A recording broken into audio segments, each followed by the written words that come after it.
Assalamualaikum warahmatullahi wabarakatuh. Perkenalkan, nama saya Muhammad Andika Apriansa dari Program Studi Ilmu Pendidikan Agama Islam Universitas Pendidikan Indonesia. Pada kesempatan kali ini, saya akan menjelaskan bagaimana Islam di Rusia, mulai dari demografinya, sejarah masuknya Islam ke Rusia sana, terus organisasi sama tokoh-tokoh Islam di sana saat ini, dan lain-lain. Nah, jadi Islam masuk ke Rusia itu sudah lama, yaitu pada abad ke-7, dibawa oleh para pedagang Arab ke daerah Kaukasus Utara dari Asia Tengah tentunya ke atas. Nah, dari Kaukasus Utara ini para pedagang Arab tuh datang ke sana, lalu ya mereka berdagang sambil memperkenalkan Islam gitu ke suku-suku lokal di sana. Lalu selang lama kemudian Islam menyebar tuh di daerah Kaukasus Utara, terus ke atas masuk deh ke wilayah Volga Ural, di mana Islam mulai menyebar luas itu ketika sudah masuk ke wilayah Volga Ural, yaitu pada sekitar abad ke-10-an, karena pada saat itu berdiri kerajaan Volga Bulgaria. Nah, rajanya itu memeluk agama Islam, Raja Volga Bulgaria pada saat itu, sehingga Islam itu menyebar sangat luas oleh raja itu gitu. Nah, beberapa kali Islam itu menghadapi tantangan di Rusia sana. Contohnya pas era kekaisaran Rusia, di mana si rajanya ini mulai memperluas wilayah ke wilayah-wilayah yang mayoritas yang ada Islamnya gitu. Nah, si rajanya ini beberapa kali melakukan percobaan asimilasi gitu. Alhamdulillahnya umat Islam di wilayah-wilayah yang diinvasi, yang kena ekspansi dari Kaisaran Rusia itu dapat bertahan. Tapi lanjut selang beberapa kemudian dapat lagi tuh tantangan dari pas era Uni Soviet. Soalnya kan Uni Soviet itu mengadaptasi ateisme gitu sebagai kebijakan negaranya. Nah, yang dimana bertentangan gitu sama agama. Kena ada dampak signifikan dari kebijakan negara saat itu, di mana pemimpin tokoh-tokoh agama dibunuh, masjid-masjid dirobohkan, dihancurkan, ibadah juga susah, bahkan dilarang. Itu alhamdulillahnya berhasil bertahan lagi tuh Islam pada saat itu. Islam bangkit setelah pas Uni Soviet hancur. Pas Uni Soviet hancur gitu, akhir tahun 1900-an Islam bangkit lagi, mulai lagi gitu, membuka lembaran baru, membangun lagi masjid-masjidnya yang dihancurkan, atau membangun lagi masjid-masjid baru, terus pusat pendidikan agama juga, dan lain-lain.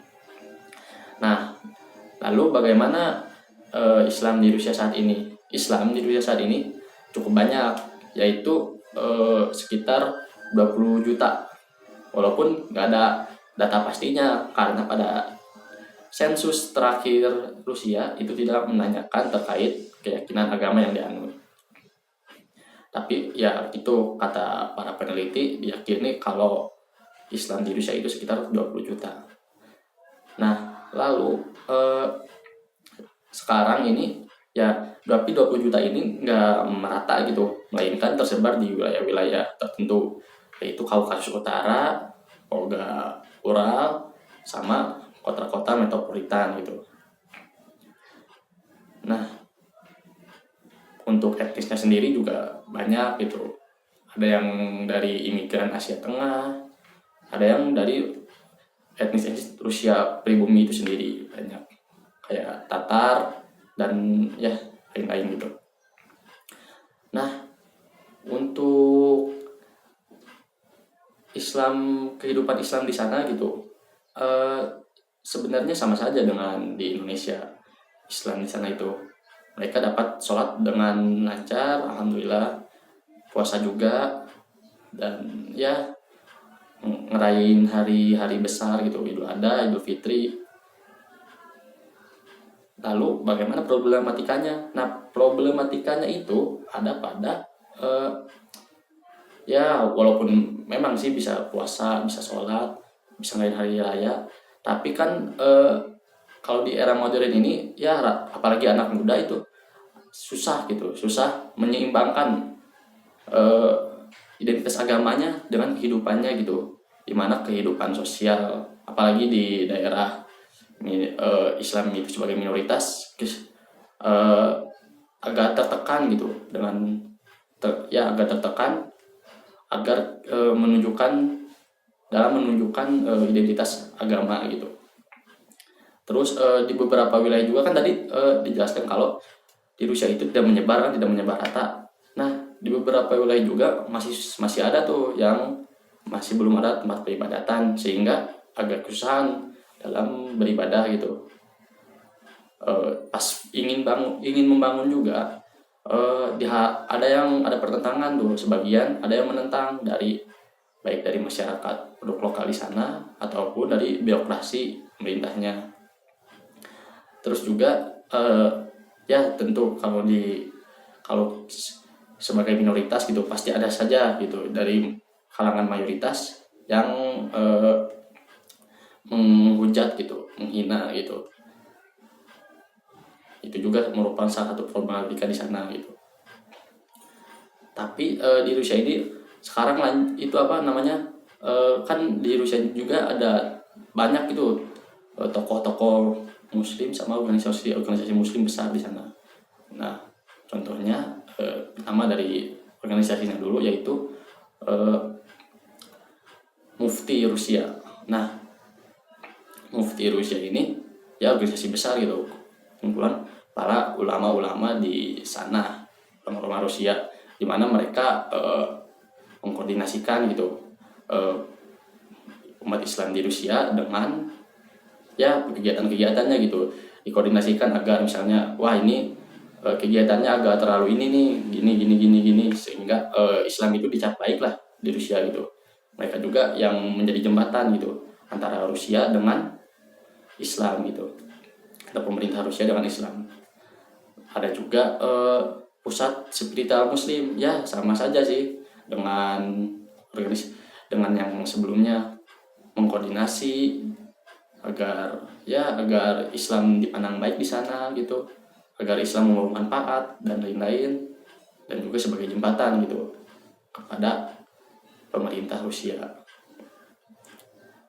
Ada juga organisasi untuk Kaukasus Utara, Majelis Islam Kaukasus Utara. Nah itu kalau yang tadi mah untuk Rusia, kalau yang ini mah khusus mengawasi Kaukasus yang di Kaukasus Utara gitu, dimana yang di Kaukasus Utara ini diawasi gitu sama organisasi ini Islam di Kaukasus Utara, melerai kalau ada konflik didamaikan gitu ya, tugasnya yaitu mengkoordinasi Islam di Kaukasus Utara agar damai gitu, tidak ribut baik dengan sama Islam ataupun dengan non Muslim di sana gitu.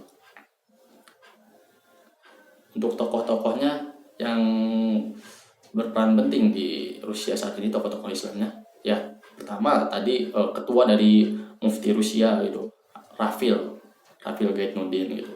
Beliau jelas merupakan salah satu tokoh Islam penting di Rusia, karena beliau merupakan ketua dari salah satu organisasi Islam terbesar di Rusia, yaitu Mufti Rusia. Beliau yang mengatur organisasi itu, yang menjadi jembatan juga beliau kepada pemerintah Rusia. Lalu kedua ada Talgit. Nah, kalau Talgit ini ya ketua pusat spiritual Muslim. Kalau tadi ketua Mufti, kalau ini ketua spiritual Muslimnya. yang sama, mereka berdua merupakan salah dua dari tokoh Islam besar di Rusia. Tugasnya sama gitu. Yang ketiga ada Kepala Republik Chechnya, Kadyrov. Nah, Kepala Republik Chechnya ini karena dia merupakan kepala republik gitu ya, kepala republik, jelas beliau merupakan salah satu tokoh politik Islam di Rusia terpenting. Dengan menjabatnya beliau sebagai kepala republik di Chechnya, ya Islam alhamdulillah dapat berkembang baik di bawah kepemimpinan beliau itu. Nah, sekian yang bisa saya sampaikan terkait Islam di Rusia. Semoga nambah pemahaman, nambah wawasan bagi kalian yang menonton video ini terkait bagaimana sih Islam di Rusia itu. Ya walaupun masih banyak kurangnya, tapi secara garis besarnya insya Allah lah ada yang dapat dipetik. Sekian, wassalamualaikum warahmatullahi wabarakatuh.